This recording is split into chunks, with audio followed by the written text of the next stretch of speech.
اسی طرح یہ بھی ایک عموماً پوچھا جاتا ہے کہ اذان ہو رہی ہو فجر کی تو اپنی سحری کو جاری رکھ سکتے ہیں یا نہیں رکھ سکتے؟ ایک بات یاد رکھنے کی ہے کہ سحری کا وقت صبح صادق کے طلوع ہونے پر ختم ہو جاتا ہے۔ اللہ تعالیٰ کا ارشاد ہے وَكُلُوا وَاشْرَبُوا كُلُوا وَاشْرَبُوا حَتَّى يَتَبَيَّنَ لَكُمُ الْخَيْطُ الْأَبْيَضُ مِنَ الْخَيْطِ الْأَسْوَدِ، کہ جب رات کی تاریکی سے صبح کی روشنی الگ ہو جائے تو اپنا کھانا پینا ختم کر دو۔ صبح کی تاریکی پھوٹنے تک کھا پی سکتے ہیں، جو ہی صبح طلوع ہو جائے کھانا پینا جاری نہیں رکھ سکتے۔ اذان ہو رہی ہو تو کھا پی نہیں سکتے۔ اس کی وجہ یہ ہے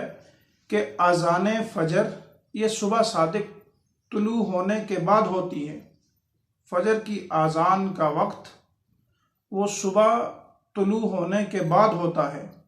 جبکہ سحری کا وقت اس وقت ختم ہو چکا ہوتا ہے۔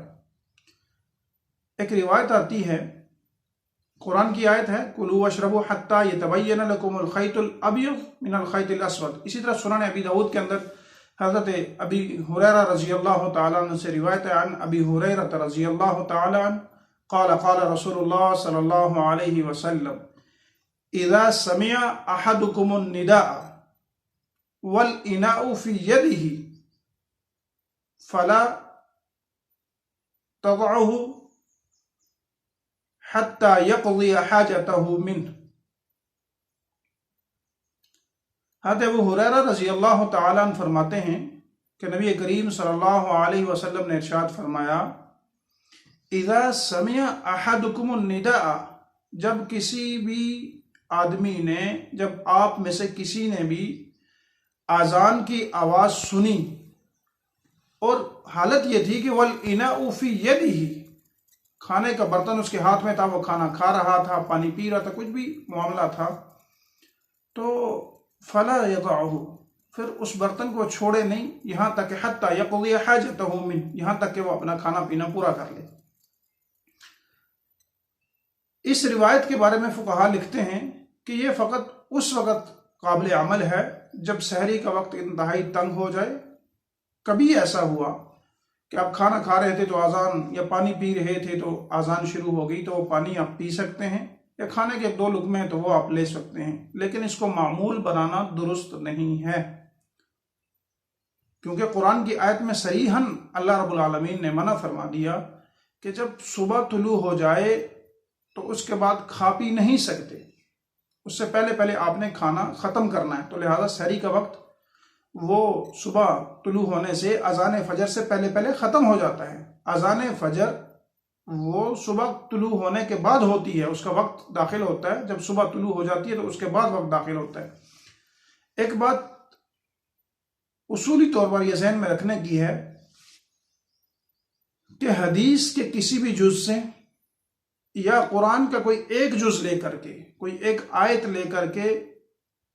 کوئی حکم ثابت نہیں کیا جا سکتا جب تک مجموعہ قرآن کو، مجموعہ احادیث کو نہ دیکھا جائے،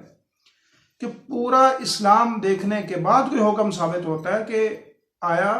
اسلام کا حکم کیا۔ وجہ یہ ہے کہ اللہ رب العالمین نے اسلام کو تدریجاً نازل فرمایا ہے، یہ کہ بعد دیگرے احکام آئے ہیں۔ تو ایسا نہیں ہے کہ آپ ایک حدیث کو دیکھ کر کے عمل شروع کر دیتے کہ حدیث میں ہے، ابو ہریرہ رضی اللہ تعالیٰ عنہ، اسی طرح حضرت جابر کی روایت ہے کہ آپ کھانا کھا سکتے ہیں، تو ادھر اذان ہو رہی ہو ادھر کھانا جاری ہو، ایسا نہیں ہے، بلکہ اذان سے پہلے کھانا ختم کرنا ہے۔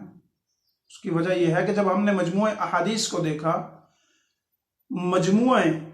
اسلام کو دیکھا، قرآن کو دیکھا، تو ہمیں یہ حکم ملتا ہے، فقہاء نے یہ حکم لکھا ہے کہ جب اذان ہو تو وہ وقت ختم ہو چکا ہوتا ہے، اس وقت نہیں کھا سکتے، صبح کے طلوع ہونے سے پہلے آپ اپنا کھانا پینا ختم کریں۔ اللہ تعالیٰ سے دعا ہے کہ اللہ ہمیں عمل کی توفیق عطا فرمائے۔ تو سحری وقت دیکھ کر بند کرنے کی چیز ہے،